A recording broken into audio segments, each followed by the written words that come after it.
अस्सलाम वालेकुम। उम्मीद है आप सब लोग खैरियत से होंगे। आज इंशाल्लाह हम A2 मैथमेटिक्स का प्योर मैथमेटिक्स 2 एंड 3 का जो थर्ड चैप्टर है ट्रिग्नोमेट्री, बुक के मुताबिक, वैसे हमारी सीक्वेंस तो ज़रा डिफरेंट चल रही है, तो बुक के मुताबिक ये चैप्टर नंबर 3 बनता है ट्रिग्नोमेट्री। ट्रिग्नोमेट्री के पहले 2 लेक्चर्स हम कर चुके हैं, नई रेशोज़ हमने देख ली थी, उनके ज़रिए हमने 2-3 नई आइडेंटिटीज़ भी हमने और देखी और उनसे रिलेटेड हमने क्वेश्चंस भी कुछ प्रैक्टिस कर लिए थे। तो आज हम अगले लेक्चर पे मूव करते हैं। नेक्स्ट हमारा टॉपिक है कंपाउंड एंगल। कंपाउंड एंगल क्या है? कंपाउंड एंगल में ये होता है कि अगर आपके पास एंगल में, जिसमें साइन के बाद sine of A, sine of B, sine of C या कोई भी एंगल आता है, वहाँ पर एक से ज़्यादा एंगल्स ऐड या सब्ट्रैक्ट हो रहे हों, इसमें sine of A plus B या sine of A minus B या cos of A plus B या cos of A minus B या tan of A plus B या tan of A minus B, कुछ भी हो सकता है। तो यहाँ पर हम इनको कैसे सॉल्व करते हैं, इनकी भी ये आइडेंटिटीज़ होती हैं। इसके लिए अगर डेरिवेशन किसी को समझनी है तो बुक के अंदर इसकी डेरिवेशन लिखी हुई है, वहाँ से देख भी सकते हैं। और चूँकि हमें डेरिवेशन के लिए हमें टेस्ट नहीं किया जाएगा, तो इसलिए मैं डेरिवेशन के ऊपर नहीं गया कि sine of A plus B equals sine of A cos of B plus cos of A sine of B कैसे बनता है। ठीक है, तो इस चीज़ पे हम नहीं जा रहे। यहाँ पर सिर्फ एक कॉमन मिस्टेक जो मैं पहले ही एक्सप्लेन कर दूँ कि किसी भी सूरत आपने ये नहीं समझना कि sine of A plus B तो साइन ब्रैकेट में मल्टीप्लाई हो रहा है, तो sine of A plus B equals sine A plus sine B हो सकता है? नहीं, ये नहीं हो सकता। इसी को तो कवर अप करने के लिए वो ये भी सारी ये आपके पास है ना, ये भी आइडेंटिटीज़ ही हैं, इनको भी हम आइडेंटिटीज़ ही कहते हैं कि कंपाउंड एंगल की आइडेंटिटीज़। ठीक है, तो साइन ऑफ ए होता है आपके पास sine of A cos of B plus cos of A sine of B. मतलब पहले साइन ऑफ ए में जो भी वैल्यू होगी, sine of that A plus into cos of B की जो भी वैल्यू होगी plus cos of A sine of B. Sine of A minus B में sine of A cos of B minus cos of A sine of B, दोनों same हैं, सिर्फ plus minus का फर्क है। जब यहाँ पे मिडल में प्लस आ जाए तो यहाँ पे भी प्लस, जब यहाँ पर माइनस आ जाए तो यहाँ पर भी minus. Next cos of A plus B. Cos of A plus B की आइडेंटिटी बनती है cos of A cos of B minus sine of A sine of B. देखें यहाँ पर प्लस है तो यहाँ पर माइनस। और इसमें एक चीज़ ध्यान रखिएगा कि cos of A cos of B में से माइनस हो रहा है sine of A sine of B. Cos की आइडेंटिटी है तो पहले कॉज लिख देना। अगर आप ये कर देंगे sine of A sine of B minus cos of A cos of B, गलत हो जाएगा सॉरी। फिर इसी तरह cos of A minus B, same वही चीज़ है जो cos of A plus B के लिए, cos of A cos of B plus sine of A sine of B.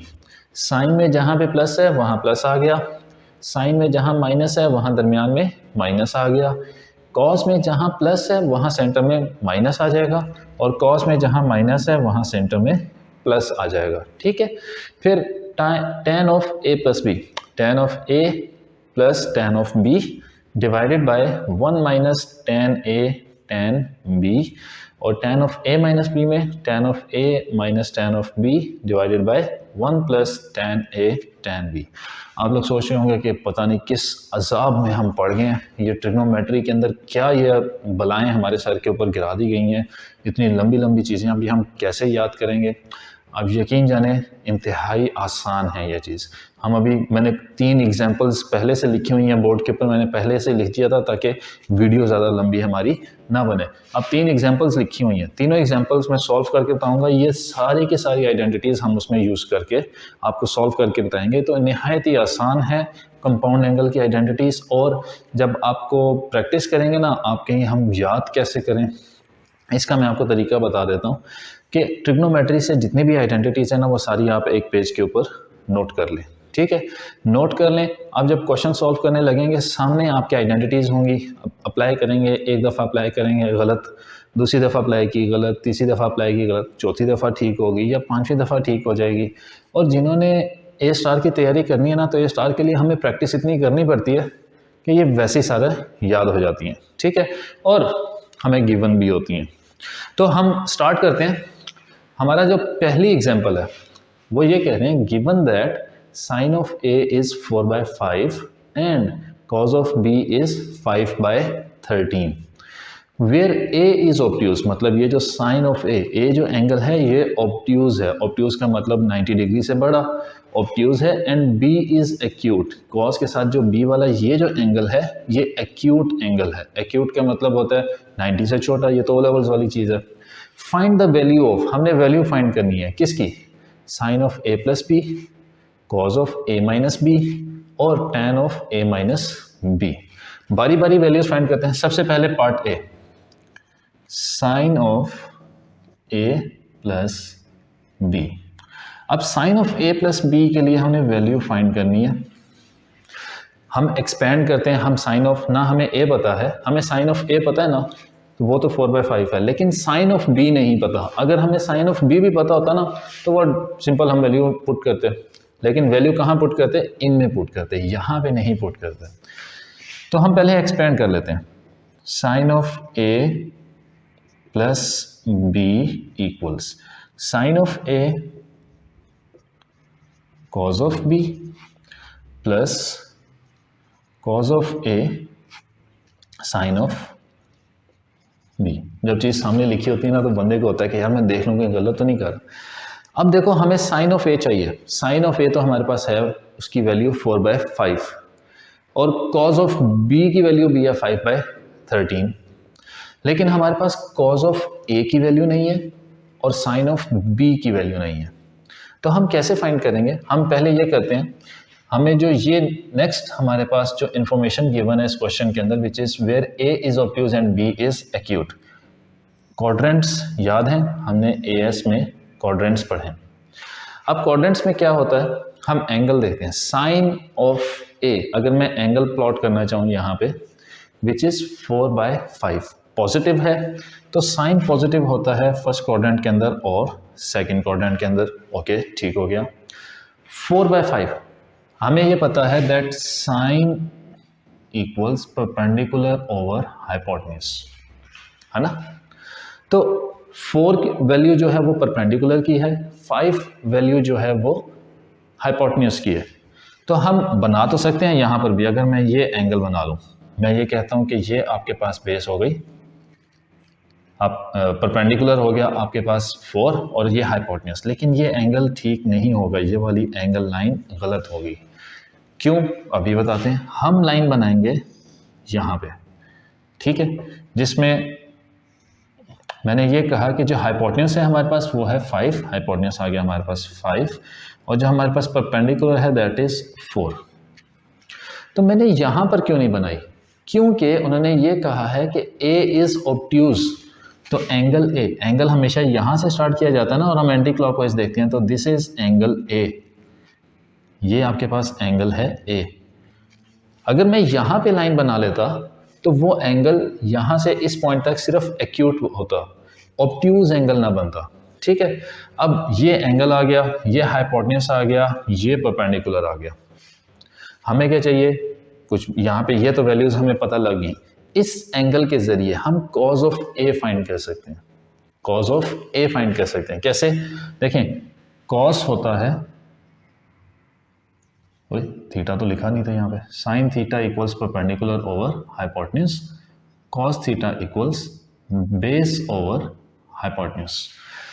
तो कॉस के लिए अगर मुझे कॉस ए चाहिए, ये एंगल ए चल रहा है ना, एंगल ए को यूज करके अगर मुझे कॉस फाइंड करना है, कॉस ए की वैल्यू, तो मुझे बेस चाहिए।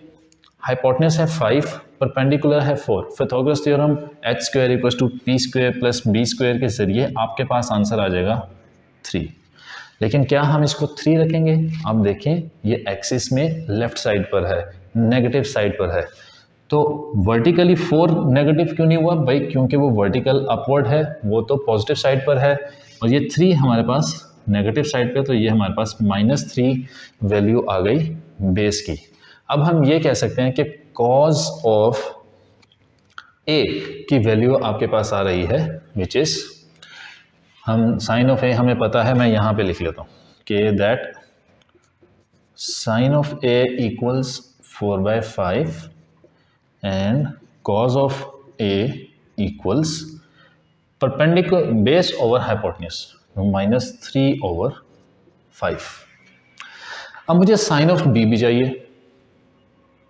अब साइन ऑफ बी के लिए मैं कौन सा क्वाड्रेंट बनाऊं? मैं कॉस को यूज़ करता हूं क्योंकि एंगल बी मुझे ये वाला पता है ना। तो दोबारा क्वाड्रेंट्स अगर मैं बनाता हूं, यहाँ पे ही बना लेते हैं। क्वाड्रेंट बनाया और इस क्वाड्रेंट के अंदर उन्होंने ये बता दिया बी एक्यूट है। ओके, बी एक्यूट है और वैल्यू पॉजिटिव 5/13 पॉजिटिव है ना, तो कॉस पॉजिटिव होता है फर्स्ट क्वाड्रेंट के अंदर और फोर्थ क्वाड्रेंट के अंदर। तो मैं यहाँ पे तो नहीं बनाऊंगा कि भाई इतना बड़ा एक्यूट एंगल है, ऑब्ट्यूज तो है नहीं। तो यहाँ से ये आपके पास हाइपोटेन्यूज, ये परपेंडिकुलर और ये बेस।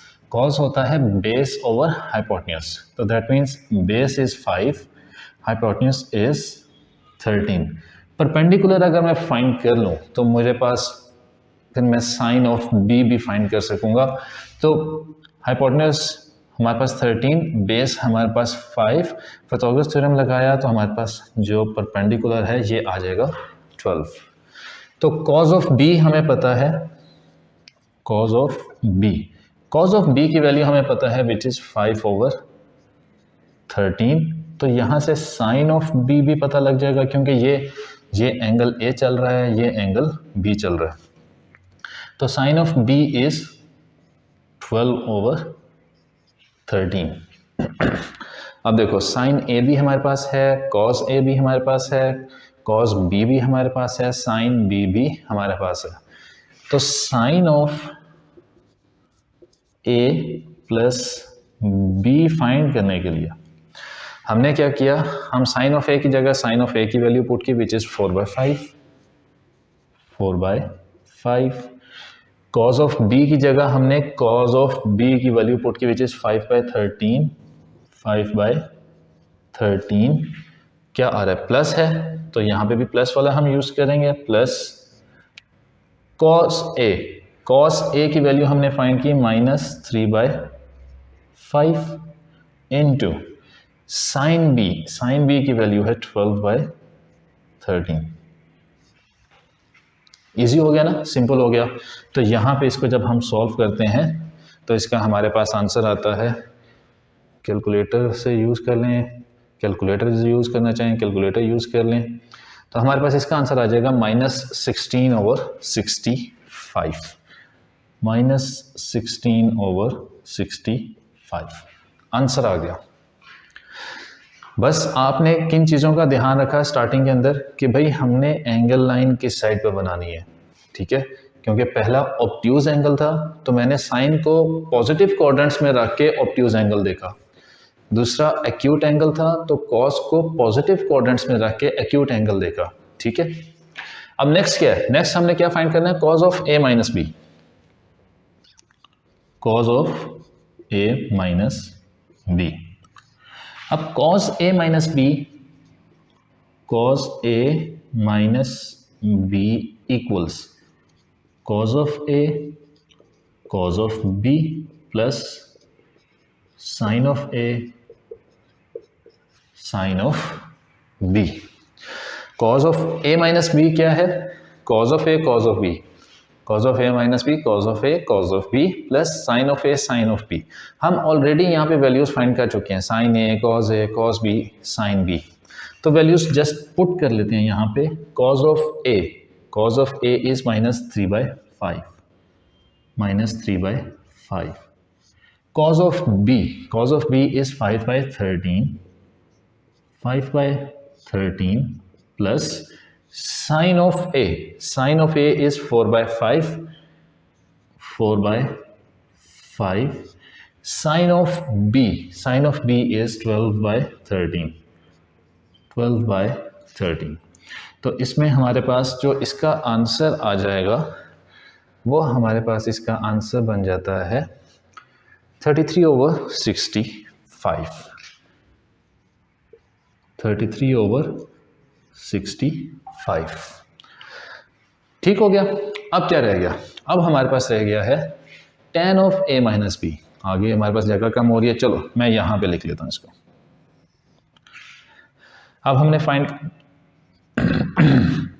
फाइंड करना है tan of a minus B. तो tan of a minus B equals tan of a tan of b, a minus tan of b divided by 1 plus tan a tan b। और हमें इन्हीं को use करके, अब यहाँ पे इन्हीं वैल्यूज़ को यूज़ करके हम tan a और tan b की वैल्यूज़ भी फाइंड कर सकते हैं। देखो एंगल a के लिए हमें एंगल a से हमारे पास tan a आ जाएगा। tan a की वैल्यू क्या होगी? tan होता है tan theta is always equals perpendicular over base. तो a के लिए परपेंडिकुलर क्या है? 4, बेस है -3 विच इज 4 बाय -3। और tan b क्या होगा? tan b आपके पास हो जाएगा 12/5। 12/5। अब ये जो वैल्यूज़ हैं tan a tan b, ये बस हम यहाँ पर पुट कर देते हैं। तो यहाँ पे वैल्यूज़ पुट करते हैं। tan of a is 4 by -3 minus tan of b is 12/5, this whole divided by 1 plus tan of a is 4 by -3 into tan of b is 12/5। तो आप चाहें तो डायरेक्टली इसको कैलकुलेटर के ऊपर पुट करें और पुट करने के बाद देखेंगे तो आपके पास आंसर आ जाएगा इस वाली वैल्यू का 56/33। 56/33 आंसर आ गया। थोड़ा लंबा होता है लेकिन आसान है। अभी तक तो कोई मुश्किल नहीं है, उम्मीद है सबको ये चीज़ समझ आ गई होगी। नेक्स्ट एग्जांपल पे चलते हैं। नेक्स्ट एग्जांपल क्या है? नेक्स्ट एग्जांपल में वो हमें ये कह रहे हैं given that tan of a equals t and that tan of a minus b equals 2. Find tan b in terms of t।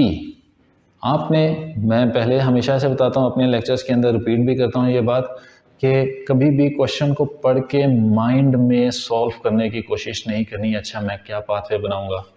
tan of a minus B use हो रहा है, हम tan ऑफ a माइनस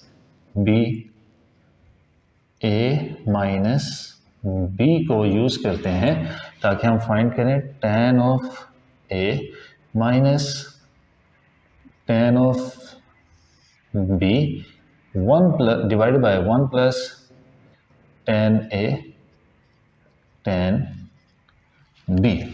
ठीक हो गया। तो tan of a minus tan of b divide by 1 plus tan a tan b, हमने जो tan of a minus B की कंपाउंड एंगल की आइडेंटिटी है वो यूज़ की। अब यहाँ पर जो वैल्यू हमें क्वेश्चन के अंदर गिवन है, कहा कि tan of a equals t, तो tan a की जगह हम t पुट कर देते हैं और ये बता दिया कि tan of a minus B equals 2, तो tan of a minus B की जगह हम 2 पुट कर देते हैं और tan ऑफ a की जगह t पुट कर दें। t यहाँ पर आ गया माइनस tan ऑफ b तो हमने फाइंड करना है, tan b divided by 1 plus tan of a की जगह t इंटू tan b। यहाँ पर अब हम क्या करेंगे? अब हम इसको सिंप्लीफाई करेंगे। ठीक है, आपस में मल्टीप्लाई करते हैं, सिंप्लीफाई करते हैं। तो 2 into 1 plus t tan b, मैं ब्रैकेट्स के अंदर उनको लिख रहा हूँ ताकि डिफ्रेंशिएट कर सकें।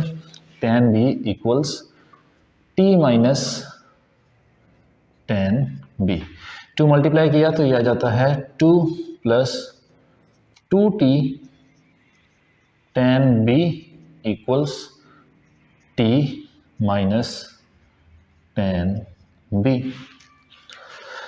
अब मुझे tan b को किसी तरह अलग करना है।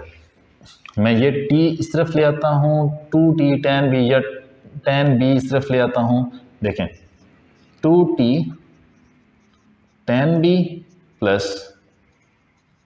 tan b equals t minus 2, ये 2 इस तरफ ले गए, यहाँ से tan b कॉमन ले लेते हैं, tan b कॉमन ले लिया। जब मैंने tan b कॉमन लिया तो हमारे पास रह गया 2t plus 1 equals t minus 2। तो tan b की वैल्यू आ गई हमारे पास, tan b equals t minus 2 over 2t plus 1।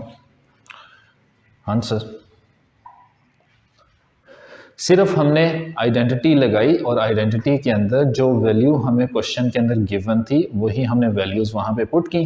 Put करने के बाद सिर्फ हमने उसको सॉल्व किया, तो सॉल्व करके हमें पता लग गया, आ गया हमारे पास आंसर आ रहा है t minus 2 over 2t plus 1। ये किसका आंसर आ रहा है? tan b का आंसर आ रहा है। ठीक, थर्ड एग्जाम्पल देखते हैं। If cos of a minus b equals 3 cos of a plus b, find the exact value of tan a tan b। cos of a minus b और cos of a plus b दोनों use हो रहे हैं और हम किसी भी सूरत इनको इस तरीके से सॉल्व नहीं कर सकते, हमें आइडेंटिटी लगानी पड़ेगी। cos of a minus b की आइडेंटिटी क्या है? cos of a minus b which equals cos a cos b plus sin a sin b। ये वाली आइडेंटिटी हो जाती हैं, ज़रा लंबी लंबी बन जाती हैं, लेकिन आपने बस कैलकुलेशन एरर का ज़रा ध्यान रखना है, बाकी कोई टेंशन नहीं होती। आंसर सॉल्व करते हैं। cos of a minus b होता है cos of a cos of b plus sin of a sin of b। अब ये इक्वल है, हमने cos of a minus B की जगह cos of a minus B की एक्सपेंशन लगाई, उसकी आइडेंटिटी पुट की। ठीक, अब 3 cos of a plus B, 3 क्योंकि 3 मल्टीप्लाई हो रहा है तो ब्रैकेट में लिखेंगे। cos of a plus B होता है cos of a cos of b minus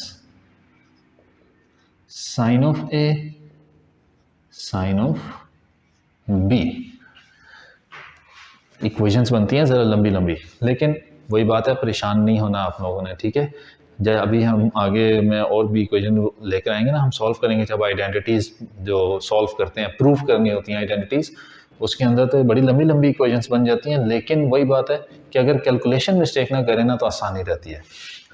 अब ये बन गया आपके पास cos of a cos of b plus sin of a sin of b equals 3 multiply किया, 3 cos of a cos of b minus 3 sin of a sin of b। ना marker भी ख़त्म होने लग पड़ा है भाई। तो 3 cos a cos b और sin a sin b minus 3 sin a sin b।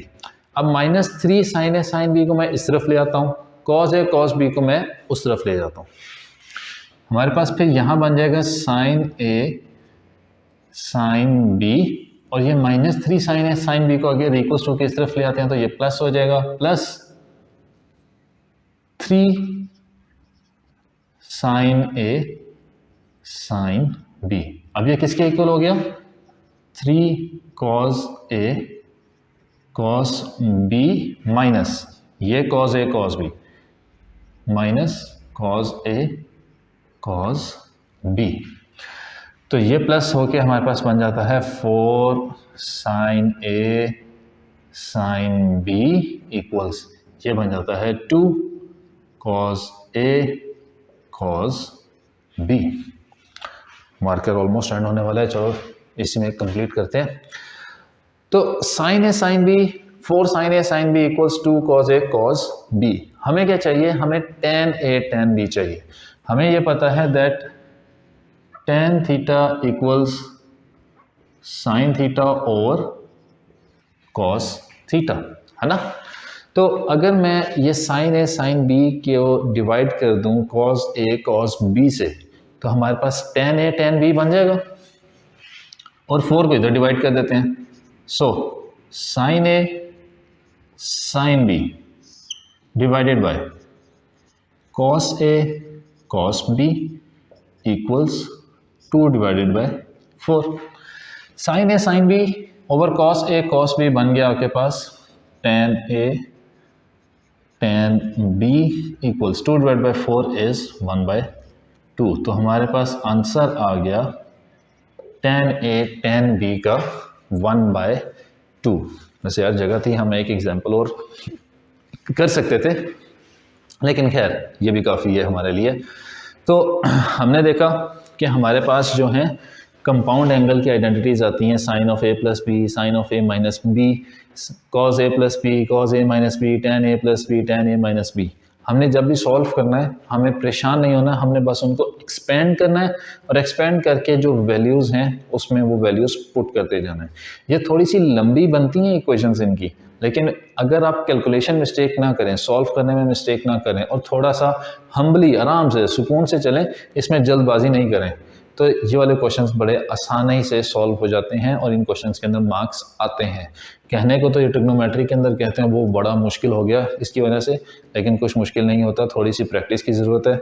Book से क्वेश्चंस प्रैक्टिस करें, और अगर आपको कोई ऐसा क्वेश्चन नज़र आता है जो आप सही सॉल्व नहीं कर पा रहे हैं तो वो कमेंट सेक्शन के अंदर मेंशन कर दें, मैं उसकी वीडियो बना के अपलोड कर दूँगा। तो अगला लेक्चर हमारा होगा इंशाल्लाह डबल एंगल के ऊपर। 2-3 लेक्चर्स हमारे ट्रिग्नोमेट्री के अभी और लगेंगे इंशाल्लाह, फिर उसके बाद ट्रिग्नोमेट्री का चैप्टर हमारा कंप्लीट हो जाएगा। अगले लेक्चर के लिए मुझे दें इजाज़त, अपना ख्याल रखें, अल्लाह हाफिज़।